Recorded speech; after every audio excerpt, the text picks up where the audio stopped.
wife's 50th and Jackson Joyner's 40th. Okay. And so we had a 90th birthday party for them, our friend. So 11 of us went to Quebec City, which is about 5 hours from us. It's like you're I wanted to go to Quebec so for a long time. one of my favorite places. Yeah. So we had a quick weekend when I flew from Montreal to here to Fargo. Yeah.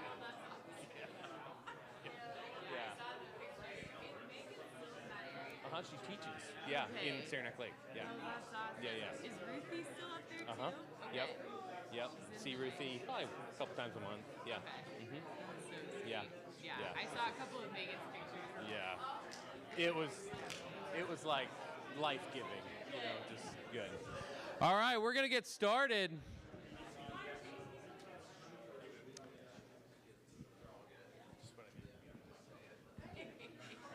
Golly.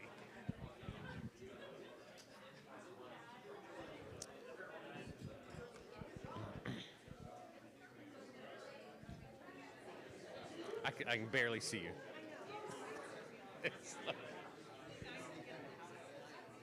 Yeah.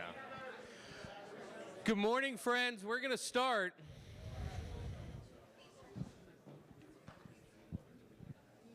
Thank you. It's good to be together. Hey, we have a great morning ahead of us. Very excited to hear from Brian and Matt, and then from Chad with business development, and then facility management from Chad and Aaron. For some folks, you may be, after yesterday, excited to jump into some more tactile topics. I am, for sure. I would encourage us as we get into these topics. They're not just updates. I think they have some great stuff ahead for us, and some information, and some good challenges in learning. And as we get into all of that, I would just encourage us to think about what we talked about yesterday. That everything we're talking about this morning is about healthy operations, and really then connects to our healthy people and healthy ministry. And you may even have kind of a side piece of paper or on your laptop or whatever that's, as you're thinking about specific behaviors or kind of notes from yesterday that you may have that connect to what they're talking about. So just encourage you, but I'm really excited for today. So Brian, you're going to kick us off. Thank you.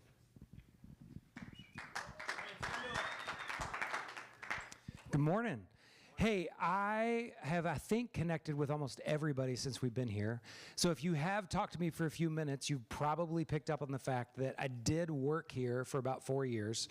So from 2000 to 2004, I was a program specialist, here at Castaway Club, and it really was a formative time in my life. I worked at Windy Gap for a little bit before that, but this place is a big part of my story. It's a big part of how I grew up, how I became an adult. And so I did want to take just a brief moment and share a couple of quick pictures. Let's see, here on the left, that would be me and my guest services intern team from, I think, the summer of 2002. So we've got beneath me is Sarah Junk. She was our guest services intern. And then Dan Nichols, who was our sound intern. And then Lisa Joy Lowe Murray, who was our video intern. And we had a really fun summer that summer. And then also, that's the barge, if you're not familiar with the barge. A lot of firsts happened here at Castaway. The first drivable soundstage, the first big cookie, the first video program. Most people don't know that, was here at Castaway. So a lot of firsts. And then this summer, I also got to come back for a week. I think someone mentioned that earlier, and help out. Andy, the guest services manager, had kind of an unplanned absence for a few weeks. And so AJ called me and said, hey, would you come out and help out? And so I got to be here for about 8 days and just kind of fill in with the guest services team. And it was the joy of my summer to just get to show up and not do a site visit, but show up. And within, I think, about an hour of being here, Nick, I was running through the Windjammer with a plunger and got to get right to work, literally. So it was a great time. And being here for that week, I got a lot of questions. And those questions mostly centered around like, hey, do you miss it? And then oftentimes that question got pretty quickly to, hey, what was your favorite part? And my favorite part of my time here at Castaway, there were so many things, But one of my favorites, this is the way I always answer that question, is the favorite thing that I got to do every week in the summer when I worked here is I got to be the person to load up all of the Bibles on the back of a golf cart, drive them down to the anchor, stage them for the new believer walk, and then maybe some foreshadowing of things to come. I then got to be the person to count based on the boxes, how many we started with, and then count after we handed them out and figure out how many Bibles did we give away, and then report that information to the office. And so for me, that was kind of my introduction to the fact that numbers matter. And they're really important. And I don't think they're just important to me. I think there's other places where they're important. And so I'd like to ask you a few questions, so some audience participation. I think we can move on. Oh, no, too soon. Some audience participation. How many people did Jesus feed in the Bible? Anyone? Yeah, I've heard the numbers, 4,000, 5,000, depending on which gospel. The next question would be, how many jars of water did Jesus turn into wine? I heard 7. In John, it's 6. I know that. Anybody, bonus question, how many gallons of water were in those jars? So each jar was 20 to 30 gallons, again, the John version. So 120 to 180 gallons of water turned into wine. So to me, there's a reason why God was so specific. I think that God was so specific in those stories because, like, turning water into wine is amazing, but turning 180 gallons of water into wine is really painting the picture of God's glory and how significant the work is that he does. And so I think for us, oftentimes we can get lost in the numbers, but I think the reason it matters for us to be specific in the numbers is because it's a chance for us to celebrate the good work that God is doing through you, through your teams, through all of the field staff and the volunteers and the ministry that we get to do. So that's what we're going to do this morning. I'm going to spend just a couple of minutes talking about some of the financial outcomes of fiscal year 2025. I'm going to get some numbers wrong, and Brandon's going to correct me, and that's okay. We planned that. And then I'm going to turn it over, and we're going to celebrate some statistical outcomes, some ministry outcomes as well. Sound good? Awesome. Okay, so the first thing that we're going to talk about is just the big picture, total revenue, total expenses, and net income. What Sievert meant to say yesterday was that our budget for 2026 is the first budget we've ever turned in where our operations are over $100 million. And so the 26 budget is over 100, but we actually almost got there. Our budget in 2025 was about $95 million in revenue, and we hit 98.8, so we were about 5% over budget. Total expenses, our budget was about 94, and we hit 97, which was also over budget, but really importantly, not as over budget as revenue. So that works. And then we had a net income of about $1.2 million. So our goal for the year, as I think you're all very aware of, was a $1 million net income, and we hit it. There is some accounting noise behind all of that. If you want to talk more about that, catch Levi or Brandon or myself, we'll fill you in. So it wasn't a pure $1 million of net income, but it is on the books, so we're going to claim it. But we did hit our goal, and we had net income. Really, at the end of the day, that $1 million allows us to make choices throughout the year. Gives us the freedom to respond to challenges. And so as long as we are above 0, we're pretty happy these days, and we hit our target. So well done to everybody. There's a couple of storylines. Oh, yeah. There's a couple of storylines behind there. We don't have time to go in through all of them. I mean, there are amazing stories of significant, like, summer shoulder season groups that were booked. There's some amazing stories of some cost reductions that I'm certain were hard choices. There's a lot of things that went into that. One thing that I'd love to point out is specifically retail. We had an amazing summer in retail. When compared to budget, we were a little down on guest days, even though we grew over 2024. So not surprising that the store revenue was relatively flat, but concessions was actually up 20% over 2024, even with a 4% reduction in guest days compared to budget. That is amazing. And in the store, I'm not sure if anybody happened to notice folks running around camp with some camo t-shirts on, but a normal hot-selling t-shirt is about 2,000 shirts. We sold 7,000 of those camo t-shirts this summer. And like one example would be at Lost Canyon alone, they sold almost 800.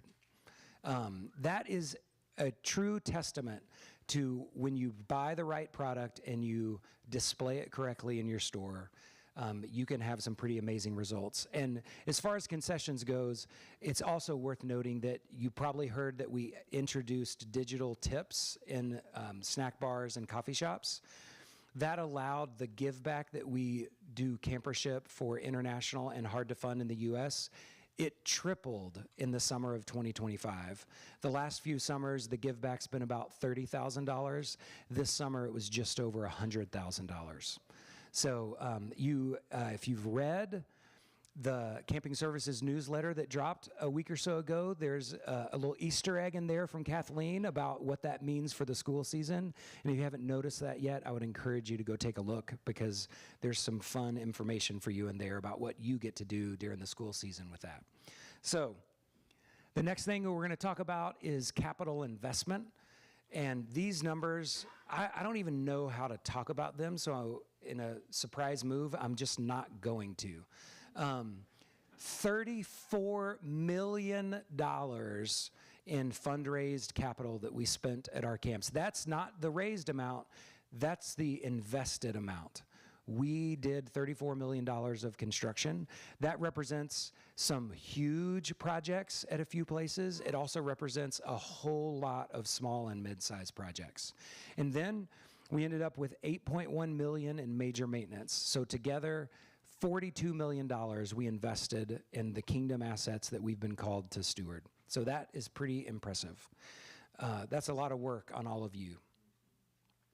And then the last thing, this is what everybody always wants to know about, is where are we at in our cash position. And while that cash position number is still a negative number, I would tell you there's a lot to celebrate here.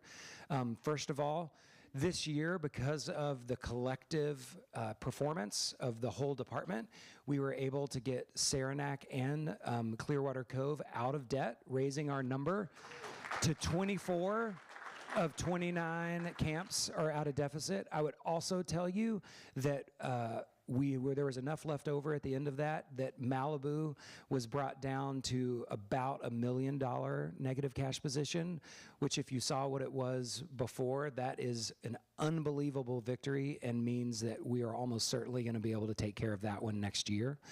So that's worthy of celebrating. We ended at $18 million for the operating deficit that the mission has that we're carrying in camping. And what I would say about that is simply this. We always have a little bit of an AR balance at the end of the fiscal year. That's normal. Not something to be alarmed by. But I would point out that this year, that AR balance was the biggest it's ever been. Most of that is just timing. There's no mistake or problem that you need to go solve behind that statement. I would tell you, as you look at your first FY26 forecast, maybe pay attention to what the AR balance is. Maybe ask your GGC a couple questions about that. Make sure that that money came in, because if we had a zero AR balance, that 18 million would have been a whole lot closer to 16 million, which would have been a pretty awesome number to show. But AR is not cash, so that's the number that we're going with. And the timeline persists. We still feel like 2030 is a good estimate of when we're going to be able to zero that out. One of the things that really helped us, it got mentioned yesterday, the ERC, Employee Retention Credit, that was a COVID tax credit that Brandon and Levi and a lot of you did a lot of work on that as well. We're able to submit that just in time. That gave us a little over $3 million back on our employment taxes, which we were able to just apply directly to the deficit. We did hold back small portion of that because it's almost a guarantee that we're going to get audited from that tax credit. And after that, there might be a slight adjustment, but we believe that most of that million will be able to put towards cash positions at the end of the year. So those are just a few high-level things to celebrate about the finances. And then now we're going to take a different tact and talk about some stats. Filling in for the VP of Camping, Matt Pogue. Thank you. Thank you. Chris Hack was supposed to do this, and because he's not here, and he's just watching right now, and he's watching us all the time, just so you know, because if you haven't gotten a text from Chris, you might get one soon. Yeah, I get to celebrate what happens statistically, and we like to talk about some of these will be guest days. Brian likes to call them belly buttons. I'm uncomfortable with I like to call them noses of people at our camps. And really, we're going to have numbers up there, but the significance of these numbers are these are kids at camp hearing about Jesus. I'm leading with that. A lot of times I'll get into a divisional call and have to halfway through go, I've just given you a lot of data and let's go back and celebrate. There's a bunch of kids sitting in club rooms hearing about Jesus for the first time or the second time, or as they grumble, third or fourth time. I know, they're coming back to camp a lot more, but they are hearing about Jesus. They're doing a great job bringing them to camp, and we're getting to serve them and care for them. So that's what we're going to be talking about as we start looking at stats. And I didn't practice this, so I'm going to hopefully, there we go, we got numbers here. So this is the nationally managed growth and guest days, and you can look at it, the percentages are about the same if you just looked at it as just numbers going to camp. Every division, or these are what every division did. As I sit in my seat, I get the pleasure of going to the Southwest and going, hey, great job, you did wonderful, and then I go to Northwest and I go, oh. That's kind of sad, 6%. I do want to point out with the Northwest, and I can say that I said this to them, said it to you, and we should go back and think about our finances because there was a couple of significant things that happened this last year that affected our finances in one way or another. One, we had a hurricane that wiped through Windy Gap, and we know there was a lot of weekends that didn't happen. They made up a lot, but we still hit our budget, and there was a hurricane that came through. And we had a massive fire right next to WFR, which we canceled a week, and we sent 1 week home early and refunded some money. And that fire was, over 75,000 acre fire right next to camp, about that sent kids home. So when you look at the Northwest number, that 6% is probably closer to 4% down, still down, but not as bad as it is. And so as you look at a whole, I think we had growth of 1.2%. That probably might have been 1.67% had that not happened. Tends to happen every year somewhere, so maybe that's just one of those things that comes out in the wash, but just something to be aware of. But there is a lot to celebrate there on some of the areas, and I think when we look at this, and as I talk to regional directors, as the coordinators talk to regional directors, there's some good plays that are being run out there for growth that we're trying to help people with. So there's our national numbers right there. Non-nationally managed guests, man, you all are carrying a lot of water on this one, and almost all of it, and you all are doing a great, green across the board. Let's clap for this one, because that's the work that you all are doing. That is amazing, and some of these percentages, the number is of campers is small, and we're growing it, but 34% in the Northwest, and that really is a reflection. If you looked at the finances at a WFR, we're not doing as much summer camping, but they're doing a whole lot of non-Young Life camping that's a part of that it's made them fiscally healthy, which creates some sacrifices and some other things that they have to manage, but they're doing a great job, and you all are doing a great job as you look at these numbers. This is the growth in guest days right here. Once again, what we look at is growth across the board. This is going to be the full year as we look at it. Okay, this is an interesting one. I got to get my notes out because this is the one that Chris said, hey, you need to make sure that you notice this. Okay, so one of the things that Chris is working on, he's working with Young Lives, Capernaum Ministries, with our summer camping calendar in his VP role as opposed to just in his Southwest Divisional role. And as he works with Suzanne Williams, they've really are trying to work at making sure that we get good representation of Capernaum and their buddies bringing them to camp for work crew and summer staff and interns. And I'm just going to read the note so I can do Chris justice on what he wanted me to say. Hey, we are celebrating that we have Capernaum representation in all of our divisions on a volunteer and even paid intern level. Thank you for saying yes. We want to make sure that comes from Chris and Suzanne and all of the senior leadership as you look at it. Thanks for saying yes, because we know it can be a challenge, but it can be overcome. And that's a great partnership as we do that. Did you know? Here's a did you know. Let's go back to Saturday morning cartoons, if you remember that, like on NBC. National Capernaum has partnered with the field and camping to set a goal of having one Capernaum work crew and one Capernaum summer staff with buddies at every session and at every camp. We have some work to do. So let's think about that. That's a goal, and if that's a goal, that's a great conversation for you to have with the divisional coordinator for Capernaum Ministries to figure out how can we do that. Can we do that? I think yes is the answer. How do we do that? How do we think about that? How do we be strategic about that? Is a great conversation for you to have going back.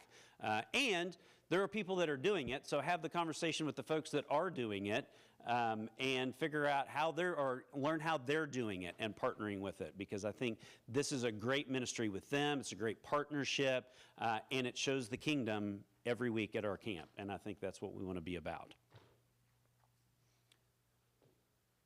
Summer staff by field division, this is an interesting number. We probably overall went down, well, I know we did because the Southeast went down 12%. I would say it's not for the lack of trying, and I think a lot of these numbers, we've kind of dug into it, I think our numbers would have been up or level. We had a lot drop off at the last second this year, more so than normal. And at a couple of camps that are big drivers, like Crooked Creek and Malibu, which usually are at 100%, both of those weren't because people just either not showing up or canceling last minute that got us. This is something that I have been in my division talking about with Young Life College and regional directors, putting that out as, hey, just be aware, we're not growing in summer staff, and we need to. Work crew by field division, I think overall we grew in there. A big driver nationally on numbers, you want to look at this divisionally, will be the Southeast, because in both of those things, they drop dramatically, and those are big numbers. That's something Chris Hack and Marshall are going to have to solve, so we'll just put that out there for them. I'm kidding.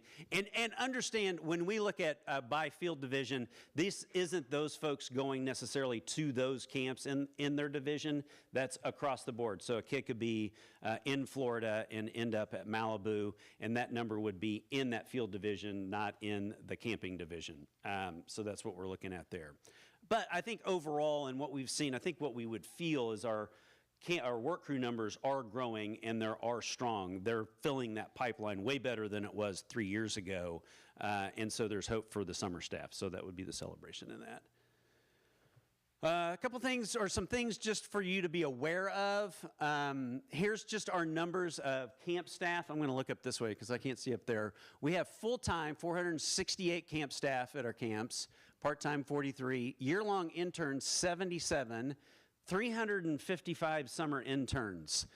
Man, when you look at that number compared to our full-time, we know where the work is getting done, and that's where we need to invest our time and our effort and our caring and our discipleship is right there. Say-so numbers. This is the thing to really celebrate. 12,717 kids stood up in our club rooms and said yes to a relationship with Jesus, and that is something to celebrate right there.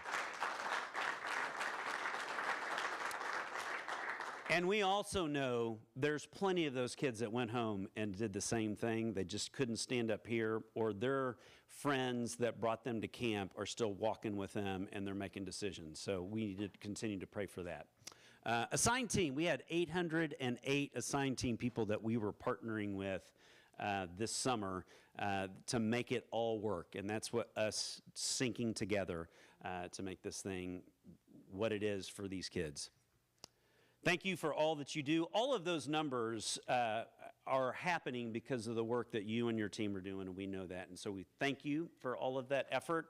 Thank you for how you partner with our staff in the field to share the gospel and create this platform that is just wonderful at Young Life Camp. So thank you, appreciate that. And I am done, and we're going to have a little time because I think we're going to have 5 minutes before, okay, we're going to give you a 5-minute break before Chad comes up here and talks about a little of the business that's behind all these numbers. So thank you for all your work you're doing.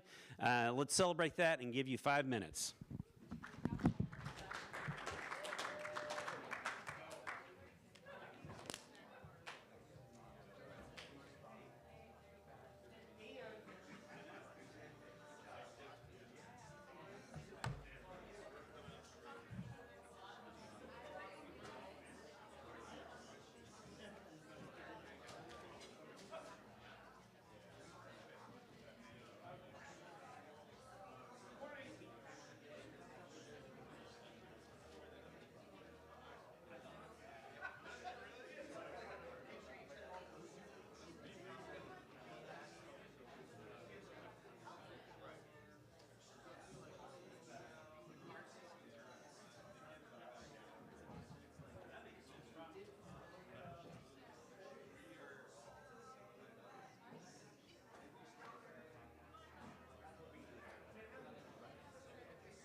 All right, folks. Hey, we're gonna get started.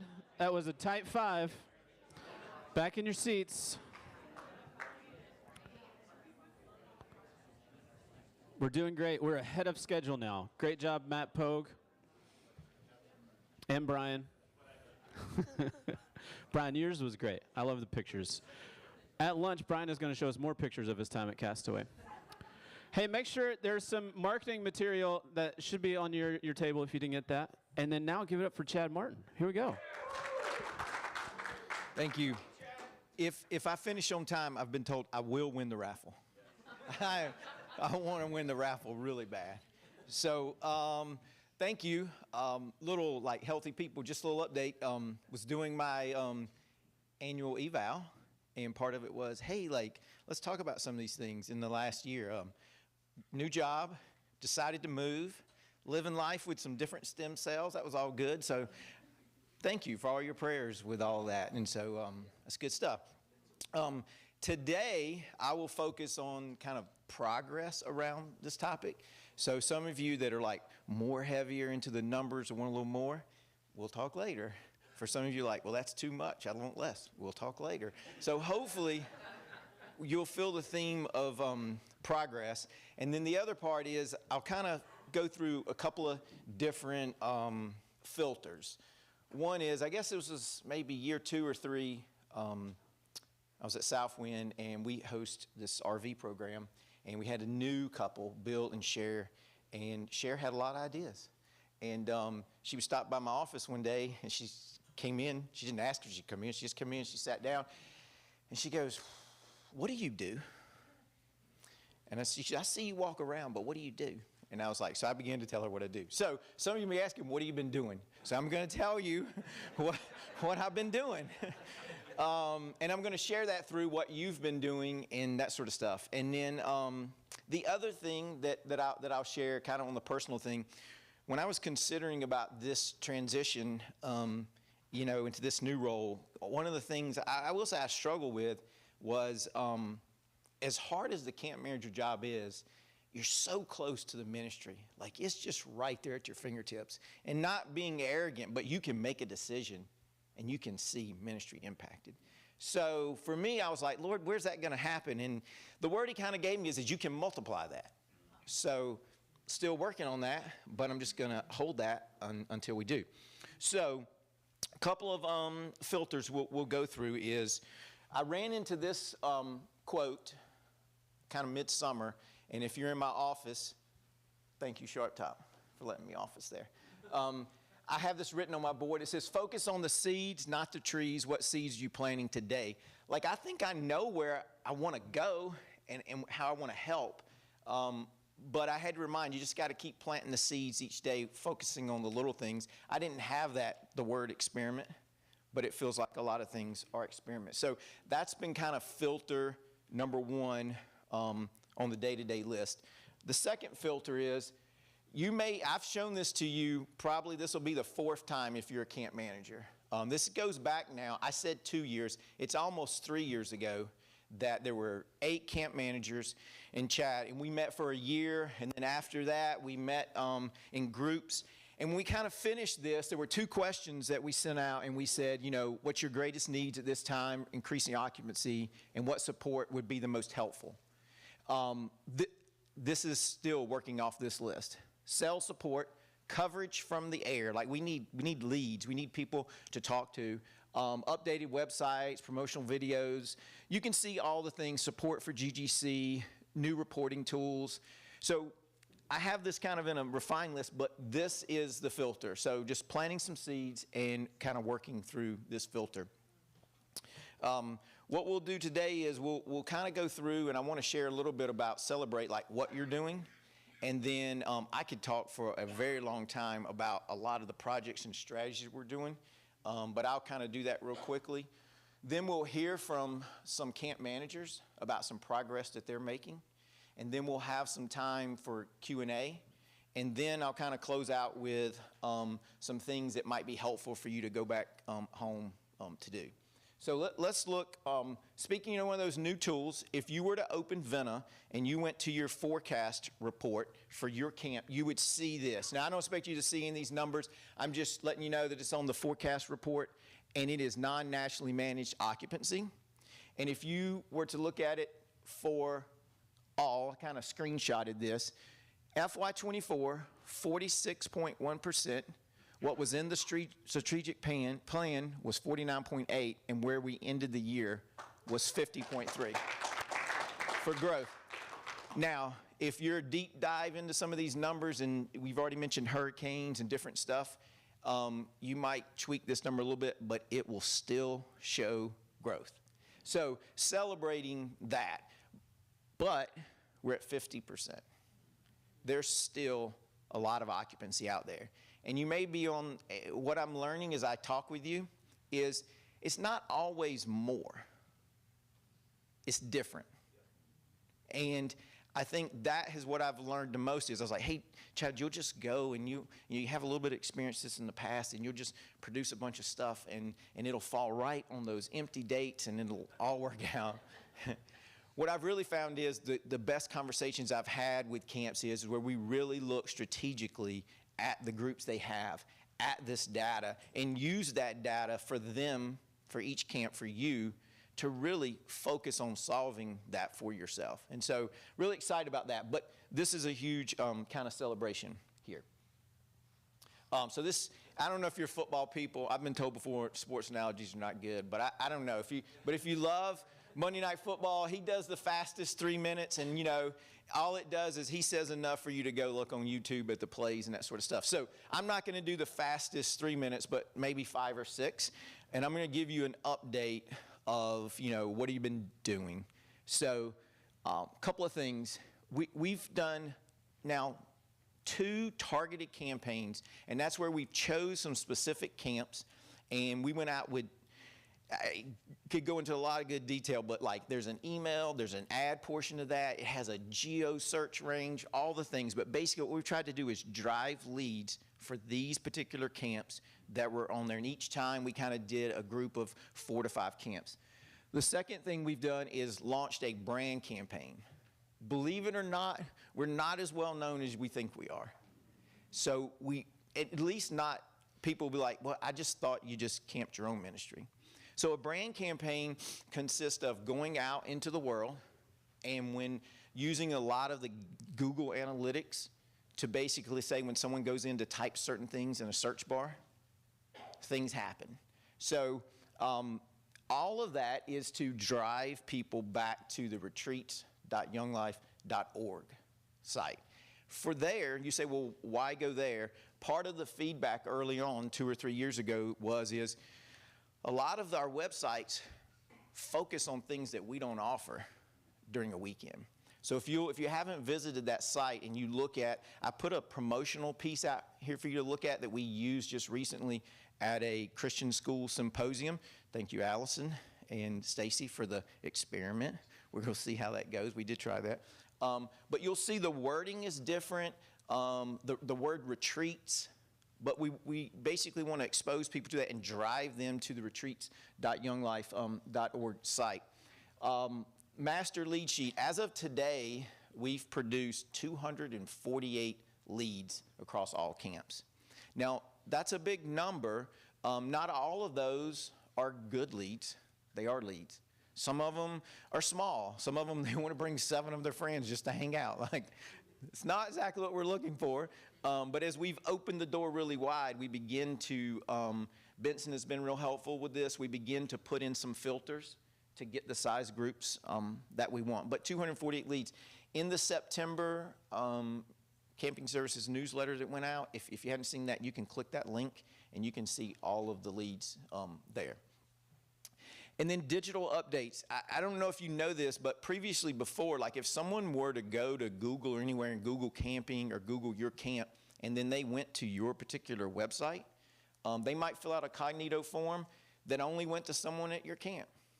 They might fill out a cognito form that might go to someone at your camp and Young Life. And some of them, they just went to the person whose original email, and then it just disappeared. We now have one form that everybody fills out, and we can track. You say, how is that important? Well, 5 years from now, you can go back and see every person that has ever inquired about a group at your particular camp. So we're working on that. So a little bit of a change there. And then GGCs, we just had a call this month. So we've had in October and August, and then September, October, we'll do November. And the focus here is working with Matt and Emily. So I'm kind of like helping quarterback this. And then we're choosing the topics that they want to hear, that they need. And so we provide some training. The other thing that we have done recently, they mentioned the departmental surveys. Emily helped us put together a survey, and we surveyed the GGCs and got some feedback from them. We're still kind of digesting all of that and looking at what it has to say. I did want to read just one quote. I'm not taking this out of context, but it is just part of what one of the questions they respond to. And this is a GGC person responding to the question. In my conversation with GGCCs at different camps, how supported or energized they are feels in a direct result of their department lead, and in most cases, even more so, their camp manager. And there's some more technical stuff in there, but I thought that was telling of what they felt they were supported. And then finally, some tools. We just mentioned this occupancy data, making it in a place where you can see it all the time, and then go into your event revenue and be able to drill down by group and look at that occupancy data, just kind of making that a little bit easier. And the other thing that we're working on right now is kind of a rates worksheet. Not to tell you what your rates should be, but a consistent form to look at rates and that increase year over year, so that we can gather data to send back to you, but also for you to have a conversation about rates. So more to come on that, but we are working on that as we speak. Now, I'm going to turn it over to Davey, Bob, and Jimmy.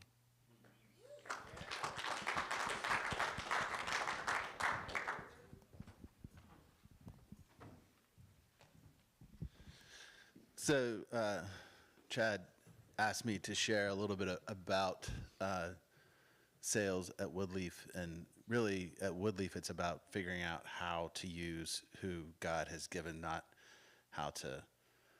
Always have these plans and these org charts, and these are the players I'm going to get, and then God sends who He sends, and then I figure out how to make it work for what we need to do. And that's really been like the story of our journey. We started in this place when I got the job in February of 2020, where we were going to be shut down every school year for 5 years. So we basically just sent all of our non-nationally managed camping hiking. And it was a good plan, but then, we got punched in the face. So that's where we were. We were like ground zero. By the time we came out of the pandemic and were ready to reopen, it was me and 2 maintenance guys. So my wife volunteered and just returned calls. And it did have fruit. We still have a group out of that we landed that first summer that now is every year they come, and they're growing. Every year they brought 518 kids to camp this summer for our non-Young Life session that we do in the middle of summer.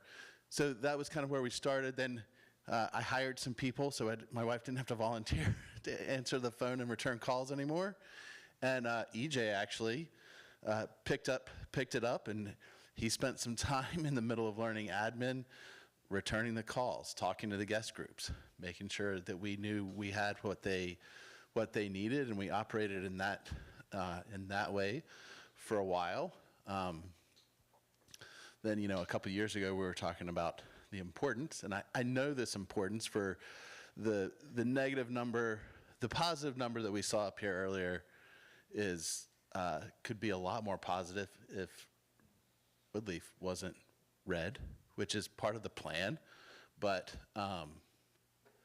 so I feel that weight, and so I was like, all right, I need to hire a sales, at the time we called them sales executives. So I need to hire a sales executive. And I had a plan in mind, and then God did what He was going to do.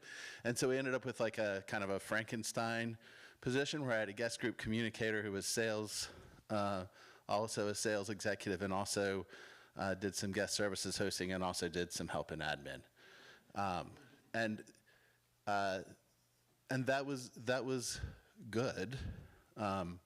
We made more progress along those lines, and then she stepped out, went back to school, and she was still doing her sales piece remotely and part-time, but she's not actually in the office. So we have our calls would come in, our admin manager would take the calls, get in her calendar on her 2 days that she was working a week, and schedule a meeting for her. And then we have a guy in guest services doing guest group comm, and he would do the tours, and we made more progress in that way. So we still have a lot of progress to make, and now I'm carrying that. And if those of you who know me know sales is not my thing. It's not my natural giftedness. So I'm hoping to play off, though, like there should be some efficiency, because no longer are there, our salesperson doesn't have to have a conversation anymore with me to figure out, like, hey, can we do this? Is it all right to ask guest services too, or could food service possibly? So there'll be some new efficiency. So I'm hoping that will play and help us to make some more progress until we land our next Frankenstein employee, Frankenstein's monster, who hopefully will be rabid.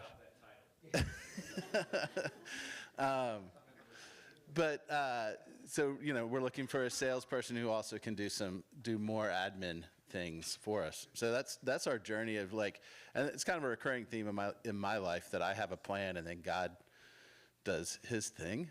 But when I pay attention, I can find a way that I can figure out his way to make it work. And so that's what we've got going on, sales-wise. All right. So Chad asked me to talk about divisional collaboration. So first thing is, if this is not on your agenda on your divisional calls, I would encourage you to have it on there. And it doesn't have to be anything deep, but it just has to be just a touch point and it's been fruitful for us. Excuse me. Fruitful for us. Drew is close to us, so we have just talked about, hey, I don't have room in August for this group. Do you? Again, hasn't produced fruit yet, but we're talking about it. So I think just continuing to do that. It also creates just a place where you can share ideas. Like, hey, how are you reaching out? How is your guest group communication role handled at your camp? How are you keeping in touch with that person? So that's the other thing I was going to talk about, is staying connected. So I'm probably more heavily involved than a lot of camp managers in this. Currently, I am booking all new guest groups and managing the calendar. I don't want to do that forever, but I enjoy it, and I think that it's such a huge part of our job. Is every group that we're bringing in is the revenue that we're using throughout. It's our entire job. Everything hinges on this role. So just us being involved in that and knowing what's going on in that I just think is super important. So if you're not in the loop on things and staying connected, again, I'd encourage you to do that. The other piece too is I appreciated what Chad said of planting seeds. So I think we talked about this yesterday, of talking to your team about decisions you're making about the calendar. Because when our shoulder season is a bear, and I think a lot of our camps is the same, of just multiple turnovers a week, and people are exhausted. But if you can explain the why behind that to your people and have them buy in, I think that is super important. And then talk to them about, because right now we're talking about next August. Hey, how can we be better? How can we adjust arrival and departure times so we don't have a 3-hour turnover? That happened. So just talking about those things. And just continually planting those seeds of the why behind every decision you're making is very important. All right, I'm just going to read the bullet points that he gave me that I have to say. No. This has been a journey for me at Rockbridge. When I first got there, you look at the calendar, you're like, yeah, nobody's fitting there. We got nothing. We got no room. But then, you look at Vena and you're like, we got a lot of room. So then I was like, okay, the hard thing is with our operations, like when we go to our people and say, hey, we got to fill these beds, the burden kind of keeps going on them. So I with our sales team, we came up with a slogan that an empty bed is a missed opportunity for the gospel. And that's what we're selling our staff. It's not revenue. It's not revenue. It's got to be the gospel. And so we started this endeavor, and then when Chad took this job, I was like, dude, I don't know what the hell I'm doing. Like, can you please come? And I'm telling you, if you have not had Chad at your camp to help you walk through this, it's a missed opportunity. Get time with him in the next day and say, hey, when can we book you to come? Amy asked me to say that because she wants him out of the house.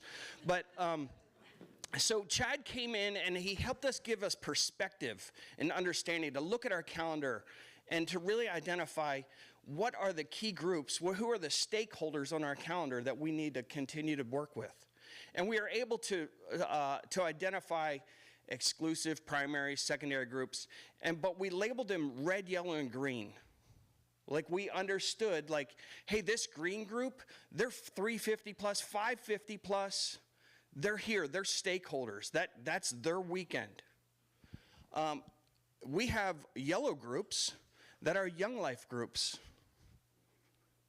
that this year we had a conversation with a regional director saying, hey, I have a green group that's really interested to come in during your midweek. Is that okay? Because that's what we're doing. Here's other dates, and I'm sorry that they don't work for you. Like we are mission-minded, however, we are stewards of a bigger mission. So he really helped us with this red, yellow, green concept. We are using a lot of this data, this red, yellow, green, to really help us make those decisions. We had a group call us last week. They're 350, a new group.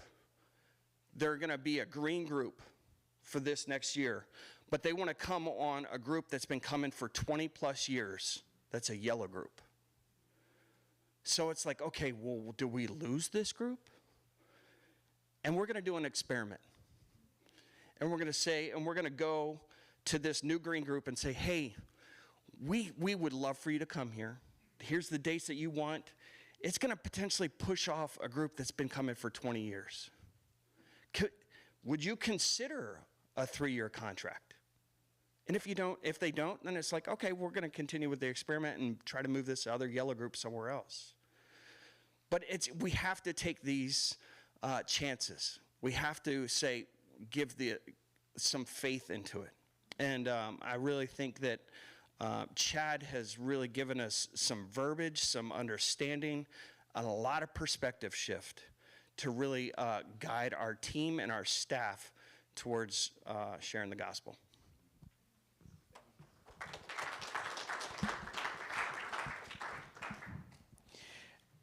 I think, and I had a conversation with Nick this morning, and I was like, should have put Nick up there. He's probably got his hands full. But of just what he was sharing and some things that he and AJ were working on, some things they were going to do with some groups in January. So those are not the only 3 stories or examples, but I think they were good examples.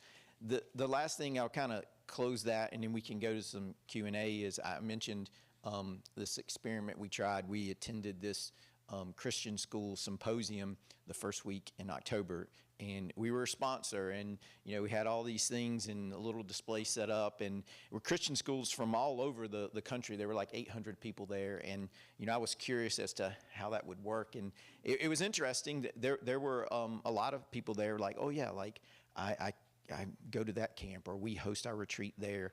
And then there were some that, hey, I participated in Young Life, or in high school, or I was a volunteer leader in college, or I used to be on staff. And then there were some that were like, oh yeah, we're glad you're here. We really appreciate what Young Life does. What are you here doing?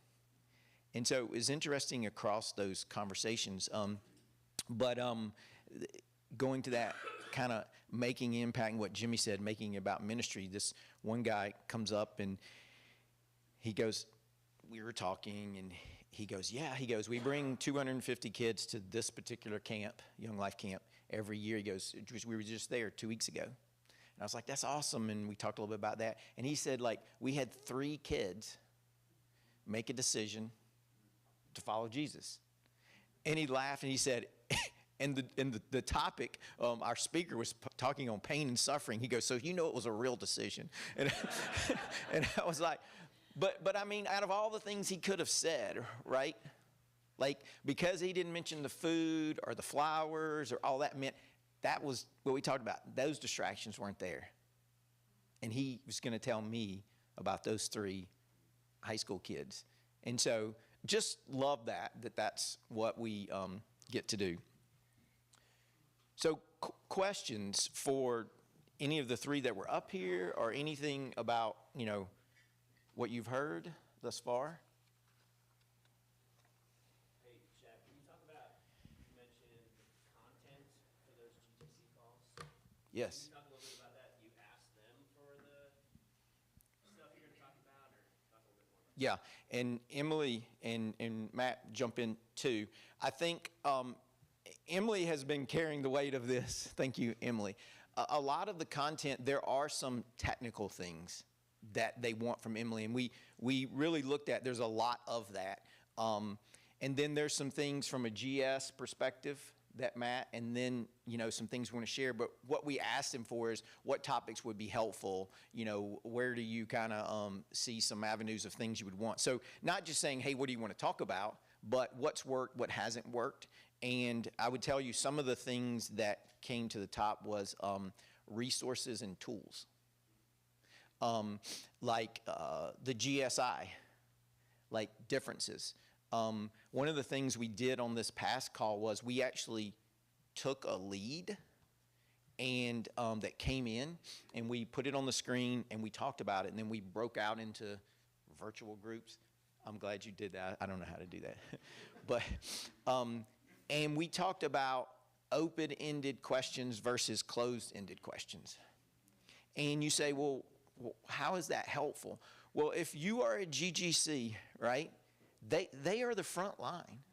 So the question is, to the example like Jimmy shared, it's like, oh, you want to bring this many people, but that's on a date we already have. Like, how much time should they invest in that? And it is a new group. And so we talked about a few open-ended questions to gain enough information to see if I should, hey, take that to my strategic team and have a deeper conversation. So it was things like that. But what was really interesting, then we had a time of sharing of like, hey, how do you, if someone says, hey, can you just reach back to me in 3 months? How do you organize that?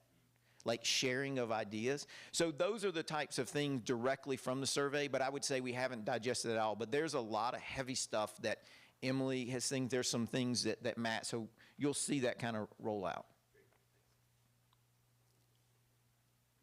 Chad, you just mentioned a strategic team. Can you talk to us about that a little bit? Yeah, you know, I just use those words. I know you have a leadership team, but my experience has been, you know, that there tends to be, when I see it operating best, where you have a strategic team, it is the people, and it's not always your GGC. I understand there are other people handling this, but it is the people to help you think through what Jimmy described. Like, what should we do? How do we communicate this? What topics do we need to bring to the leadership team? So that strategic team could be 2 people, 3 people, but it is your team that helps you think strategically about how we look at occupancy. Should we book a group? What type of group? What questions should we ask? And I know all you agree with it, that should not be on the shoulders of your GGC or the person who does that. Like, they operate best when they know where, where they,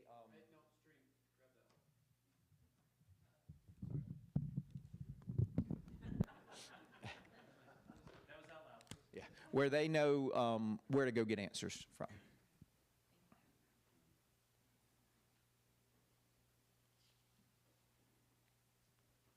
Chad, can I share an example that's popped into my mind from what Jimmy and Bob were Sure. describing? So there's a long-time key guest group at Winnie Gap that comes every August. Mac has a lot more perspective on this than I do.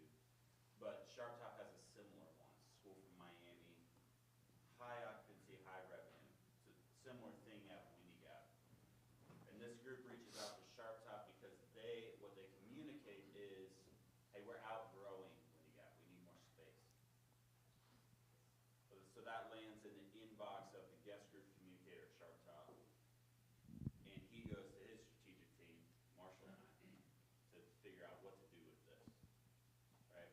So then Justin reaches out to Windy Gap, finds out, hey, are you aware that this group is looking at changing? They talk about it.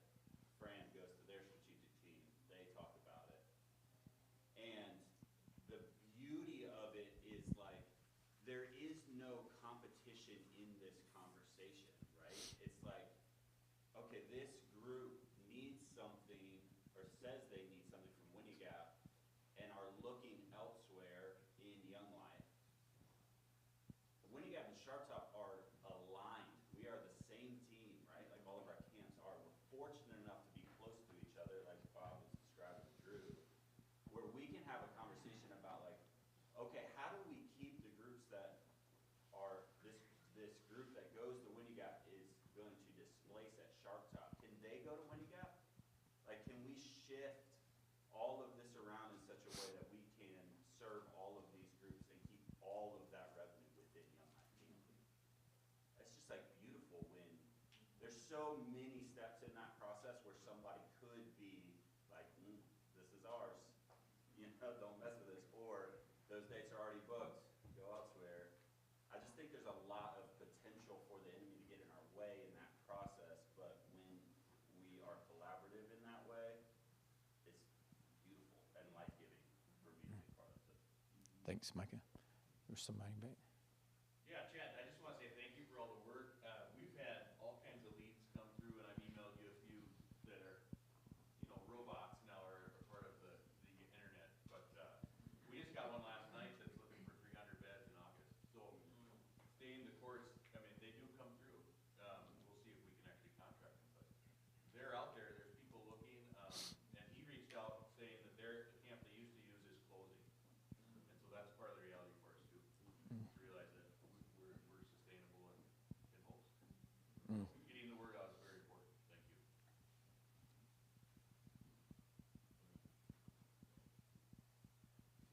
Chad, what's one of the seeds that you're really energized about that you've planted that's not a tree yet?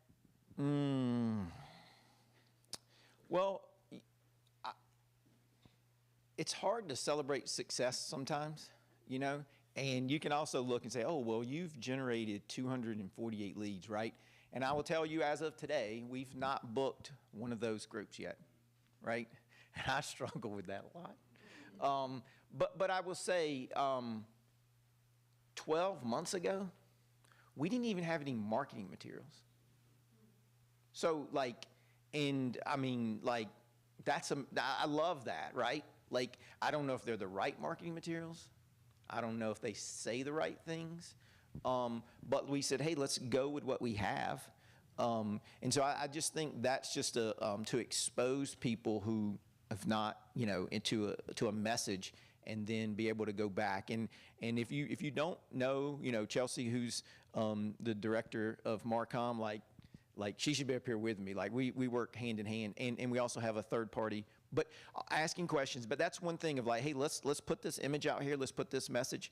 And you know, when I was talking to Allison the other day, I shouldn't call it the dark web, but you know, like it's pretty scary, like how they track all of us. And you know, now I'm like, hey, how did they do that? And I'm like, oh, we're part of this now. It's scary.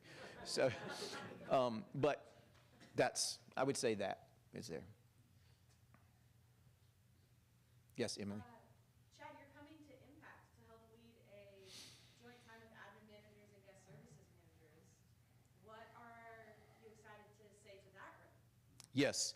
So in working with you in your camps and talking with your GGCs, I think this was sitting in Eric's basket somewhere, and I said, hey, Eric, I'm like gathering feedback. Can I just share that with you? You know, I'm not trying to, but it's just coming to me. But to Emily's point, one of the things I quickly realized is we use the word GGCC. I understand it could be another person on your team who have multiple roles, but that person, you know, sometimes reports to the admin manager and sometimes reports to the GS manager. But we'd never jointly spoken to both of them to share the same information and to provide the same coaching tips and support. And so thank you, Emily and Matt. They're going to let me kind of tag team with them and have a little bit of time to speak to that group jointly and to say, hey, here's what's being asked. Like, here's the tools that they're interacting with, and here's how you can support them in that. Is that?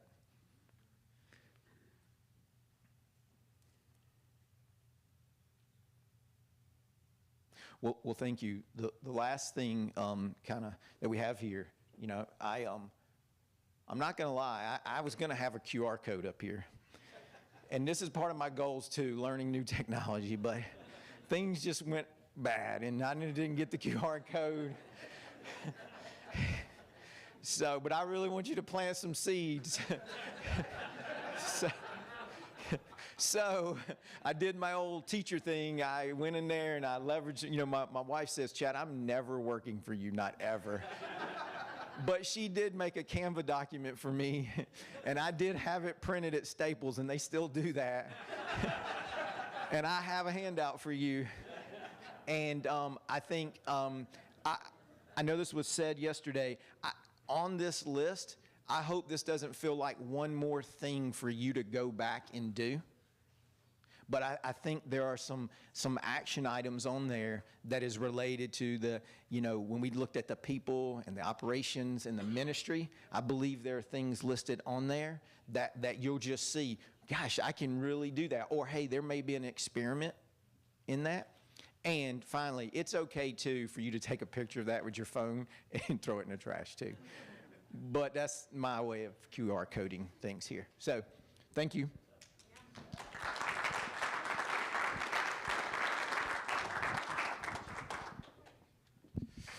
Thank you, Chad. All right, we are ahead of schedule, but we're just going to stay on the new schedule. So 15-minute break. We'll be back in our seats 10:45, and then we're talking with Chad and Aaron at that point. So here we go. 15 minutes, 10:45, back in your seats.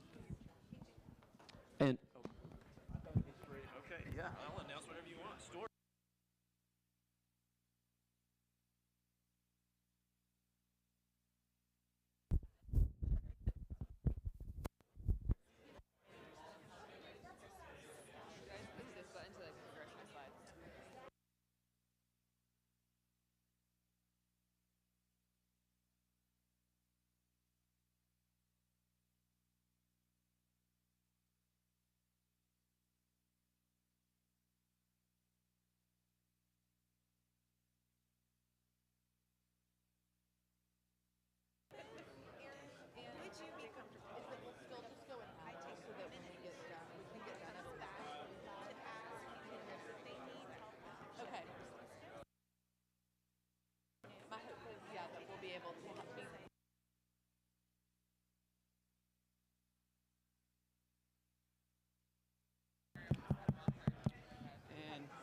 no one has questions. Okay, perfect. Now.